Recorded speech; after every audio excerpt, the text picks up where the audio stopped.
আচ্ছা, তোমাদেরও কি সেভিং করার পর অনেক সময় আন্ডার আর্মসে বা তোমাদের প্রাইভেট পার্টি অনেক ছোট ছোট ফোড়ার মতো তৈরি হয় বা ঘামাচির মতো চলে আসে, বা অনেক সময় এগুলো কিন্তু অনেক র্যাশেস বা চুলকানি জ্বালাতনের সমস্যারও সম্মুখীন হতে হয়? তাহলে কিন্তু এই ভিডিওটা স্কিপ না করে তোমাদের প্রথম থেকে লাস্ট অবধি দেখা উচিত, কারণ আজকে আমি তোমাদের সাথে এর কিছু টিপস এবং এগুলো কেন হয় সেটাই শেয়ার করব। Hey hello everyone, welcome back to my channel. অনেকদিন পর আজকে আমি তোমাদের সাথে একটা দারুণ ভিডিও নিয়ে চলে এসেছি। হোক তোমাদের এই ভিডিওটা এই গরমে অনেকটা সাহায্য করবে বা তোমাদের অনেক হেল্পফুল হবে। টাইটেল এন্ড থাম্বনেল দেখে আশা করি বুঝতে পেরে গেছো আজকে আমি তোমাদের সাথে কোন টপিকে কথা বলতে চলেছি। তো আজকে আমি তোমাদের সাথে শেয়ার করবো গরমকালে মেয়েদের একটা মোস্ট কমন প্রবলেম, যেটা হচ্ছে সেভিং করার পর অনেক সময় ইচিনেস, র্যাশ বা অনেক সময় ছোট ছোট ঘামাচির মতো ফোড়ার মতো বেরিয়ে যায়। তো সেই সমস্যা থেকে সমাধানের উপায় এবং এর কারণ ও প্রতিকার আমরা সবকিছু এই ভিডিওর মাধ্যমে তুলে ধরবো তোমাদের সামনে।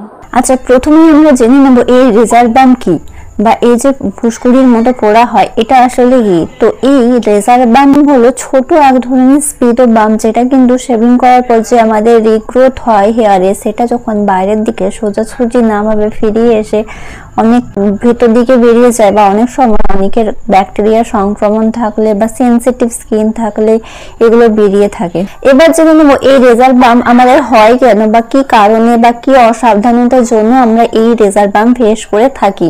এই রেজার বাম সম্ভবত প্রায় নিস্তেজ রেজার, মানে যেগুলো অনেক দিন ধরে আমরা ব্যবহার করে আসছি, ওই রেজার দিয়ে ব্যবহার করার ফলেই হয়ে থাকে। বা অনেক সময় উল্টো ভাবে সেভিং করলে, বা আমাদের যদি সেনসিটিভ স্কিন হয় সেখানে যদি আমরা হার্শ বা জোরে ভাবে সেভিংস করে থাকি, তাহলে কিন্তু এই রেজার বাম্পের সমস্যার সম্মুখীন হয়ে থাকি। করে বুঝবে যে তোমাদের রেজার বাম্প হচ্ছে, মানে তোমরা নর্মাল ঘামাচির মতো ধরবে নাকি রেজার বাম্প ধরবে, সেটা আজকে আমি তোমাদের সাথে শেয়ার করি। এবারে জানি এর লক্ষণ কি। রেজার বাম্প সাধারণত ছোট লাল রঙের বা অনেক সময় আমাদের চামড়ার কালারে হয়ে থাকে, এবং এর ফলে অনেক সময় চুলকানি, ব্যথা, বা অনেক সময় এই বাম্পের ভেতরে কিন্তু পুঁজ ভর্তিও হয়ে থাকে পারে, তাহলেও কিন্তু আমরা অনেক সমস্যার সম্মুখীন করি। এবার আমরা জানবো যে আমরা এই গরমকালে সম্ভবত বেশি রেজার বাম্পের সম্মুখীন হয়ে থাকি, কারণ গরমকালে এমনিতে সবসময় সোয়েট বা ঘাম দেয়, তার উপরে স্কিন সব সময় চেটালো ভাবে হয়ে থাকে, তার উপর সেভিংস আমাদের নিয়মিত করতে হয়, মানে মাসে 10 দিন ছাড়া 15 দিন ছাড়া এরকম ভাবেও কিন্তু অনেক সময় সেভিং করতে হয়। তো সেই ক্ষেত্রে কিন্তু এই সমস্যাটা বেশি দেখা যায়। তো এর থেকে প্রতিকার কি, বা কি কি জিনিসগুলো মেনটেন করলে আমাদের রেজার বাম্পের সমস্যার সম্মুখীন হবে না, তার আগে বলে দিই এই টপিকটা নিয়ে কিন্তু আমার একটা ছোট্ট বোন আমার ভিডিওতে কমেন্ট করেছিল যে তিনি এই সমস্যার সম্মুখীন হচ্ছে। তো বোন যদি ভিডিওটা দেখে থাকে তো আশা করি তার জন্য খুবই উপকার হবে।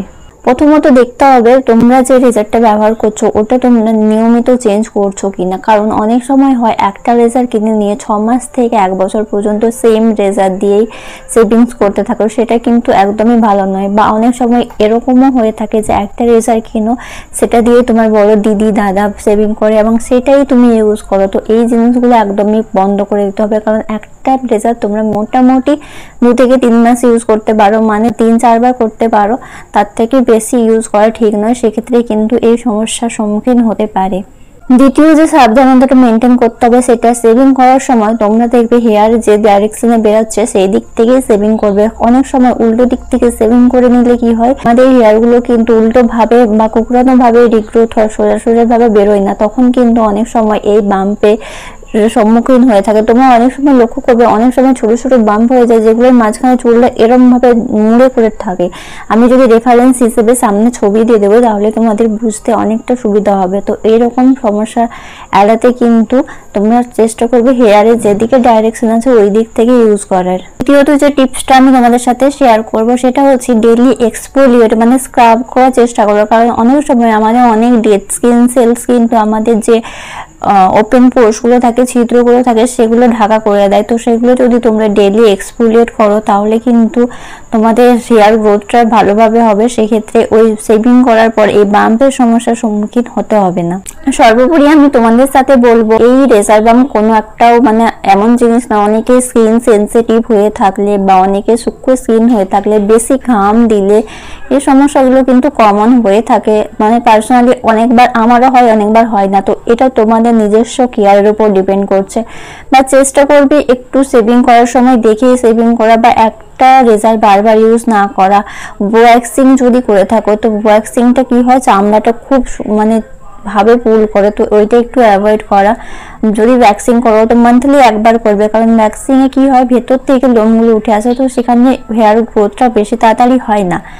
আরেকটা টিপস যেটা শেয়ার করবো, তোমরা ট্রাই করবে যে খুবই অল্টারনেটিভ ভাবে হেয়ারটা রিমুভ করা। যদি তোমাদের হেয়ার অনেকটা বড় হয়ে যায় তাহলে কিন্তু প্রথমে একটু কাঁচি দিয়ে কেটে শর্ট করে তারপর ওটাকে সেভিং করার চেষ্টা করবে, কারণ সেক্ষেত্রে অনেক যদি লম্বা হেয়ার হয় তাহলে কিন্তু পুরোটা রেজার দিয়ে সেভ করার পরে স্কিনে অনেকটা ড্যামেজ হয়, এর ফলেও কিন্তু রেজার বাম বা অনেক চুলকানি জ্বালাতনের সমস্যার সম্মুখীন হতে পারে। আর একটা সর্বোপরি always use underarm roll on, যেটা কিন্তু আমাদের সিস্টেমকে ভালো রাখতে সাহায্য করবে। আর প্রাইভেট পার্টের জন্য যারা হেয়ার রিমুভ করো, যারা এই সমস্যার সম্মুখীন হও, তারাও কিন্তু সেম ভাবে ইউজ করে। অনেক সময় কি হয়, আমাদের বেশি ঘাম দিলে কিন্তু অনেক ব্যাকটেরিয়া সংঘর্ষ হয়, সেক্ষেত্রে কিন্তু তোমরা নর্মাল নিম ওয়াটার বাড়িতে এরকম ফ্রেশ নিম ওয়াটার ইউজ করে সেটা ডেলি একবার করে হেয়ারে তোমাদের আন্ডারআর্মে স্প্রে করে নিতে পারো, সেক্ষেত্রেও কিন্তু অনেকটা তোমাদের আন্ডারআর্ম সুরক্ষিত থাকবে। তো দ্যাটস ইট, আজকের ভিডিওটা এখানে শেষ করছি। হোপ তোমাদের ভালো লেগেছে। এরকমই ছোট্ট ছোট্ট টিপস দেখার জন্য বা জানার জন্য প্লিজ আমার চ্যানেলটিকে সাবস্ক্রাইব করে দিও। আর দেখা হচ্ছে তোমাদের সাথে খুব তাড়াতাড়ি পরের ভিডিওতে। Bye bye.